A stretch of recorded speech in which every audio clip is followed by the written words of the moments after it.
Pensa só, corpos que não se decompõem, mesmo séculos depois da morte.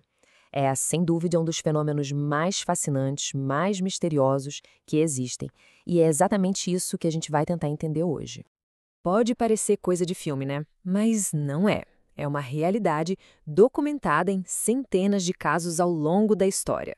É um fato que, assim, simplesmente desafia tudo que a gente acha que sabe sobre a vida e a morte. E é exatamente aqui que a história fica interessante. Porque, de um lado, a gente tem a Igreja Católica, que chama isso de milagre. Do outro, a ciência forense, que chama de outra coisa. São duas lentes, sabe? Duas visões poderosas olhando para o mesmo corpo e chegando a conclusões totalmente diferentes. Para a gente entender isso na prática, vamos pegar um dos casos mais famosos que existem, o da Santa Bernadette Soubirous. Olha só, ela morreu em 1879. Mais de 140 anos depois, o corpo dela continua incrivelmente preservado. Quando exumaram o corpo pela primeira vez, décadas depois, o estado de conservação deixou todo mundo assim, de queixo caído. É por aqui que a gente começa. Ok, então vamos começar pelo lado da fé. Para a Igreja Católica, quando um corpo não se decompõe, isso não é só uma anomalia física. É muito mais do que isso. É um sinal, uma mensagem. É como se fosse um selo divino, sabe? Uma confirmação de que aquela pessoa viveu uma vida de santidade. E o que é mais fascinante é que, para a Igreja, não basta o corpo estar preservado. Não mesmo. Para ser considerado um milagre, o fenômeno tem que ir além. O corpo precisa literalmente desafiar o que a gente espera da natureza. Tipo, resistir a um túmulo todo úmido, exalar um perfume bom, o chamado odor de santidade, manter a flexibilidade, são todos sinais que apontam para algo, bem, extraordinário. O caso da Santa Catarina de Gênova, por exemplo, é perfeito para ilustrar isso. O corpo dela foi encontrado intacto, perfeito, só que o caixão e as roupas que envolviam estavam completamente apodrecidos pela umidade. E aí que tá.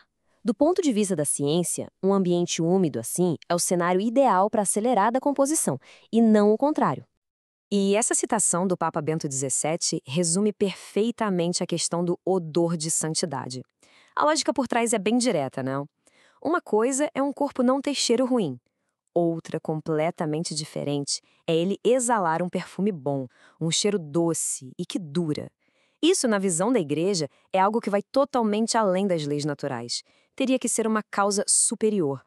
Beleza, agora vamos virar a moeda. Deixando a teologia um pouco de lado, o que a ciência forense tem a dizer sobre exatamente o mesmo fenômeno? Qual é a explicação para um corpo que, basicamente, se recusa a desaparecer?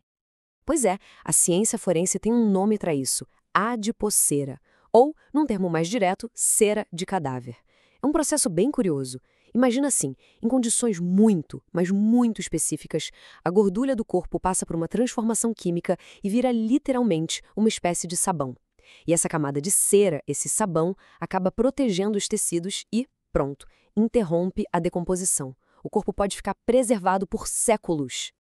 E é bem importante não confundir isso com mumificação, tá? A mumificação, aquela que a gente conhece do Egito Antigo, precisa de um ambiente quente e seco para desidratar o corpo. Já o adipocer é o completo oposto. Ele se forma em lugares úmidos e com pouco oxigênio.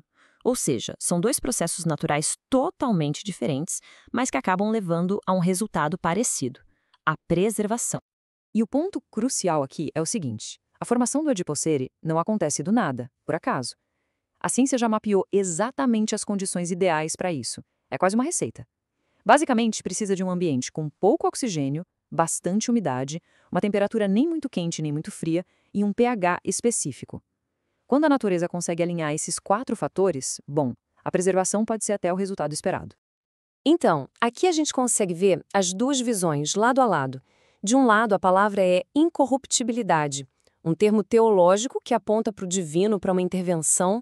Do outro, formação de adipocer, um termo científico que aponta para as condições do ambiente. São duas linguagens, dois mundos, tentando explicar o mesmíssimo fenômeno. Então é isso. É fé contra a ciência e cada um escolhe o seu lado? A gente poderia parar por aqui, mas a história não termina assim. A verdade é bem mais complexa e surpreendente. É na relação entre essas duas visões que o mistério fica ainda maior. E aqui vem o ponto que, para mim, muda tudo. Para verificar o milagre, a Igreja Católica não só não ignora a ciência, como ela usa como sua primeira e principal ferramenta. Pensa bem, existe um conselho de médicos super especialistas e a única missão deles é uma: tentar de todas as formas possíveis achar uma explicação natural para aquilo. Se eles acharem, não é milagre. E isso não é de hoje, não. Se a gente olhar essa linha do tempo, fica claro que essa abordagem científica do Vaticano já tem séculos. Desde 1743, existe uma estrutura médica formal para isso, e ela foi sendo atualizada, modernizada, para sempre acompanhar o que a ciência tinha de mais novo. E o processo, olha, é de um rigor impressionante. Para um caso ser considerado medicamente inexplicável, ele precisa do voto da maioria qualificada dos médicos. A regra é bem clara. Se a ciência tiver qualquer explicação que seja plausível, o caso é arquivado. Fim de papo. Não é milagre. E aqui está o ponto central de tudo isso. Para a Igreja, o milagre não é algo que vai contra a ciência. É algo que está, pelo menos por enquanto, além do que a ciência consegue explicar. A teologia só entra em campo depois que os cientistas levantam a mão e dizem: olha, chegamos no nosso limite, daqui para frente não temos uma explicação. O que nos traz de volta para a nossa pergunta inicial, né?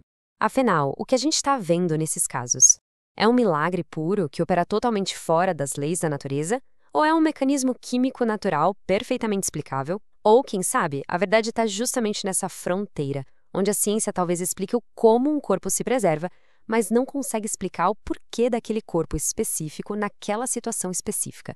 A resposta ao que tudo indica continua bem aí, nesse ponto de encontro fascinante entre fé e ciência.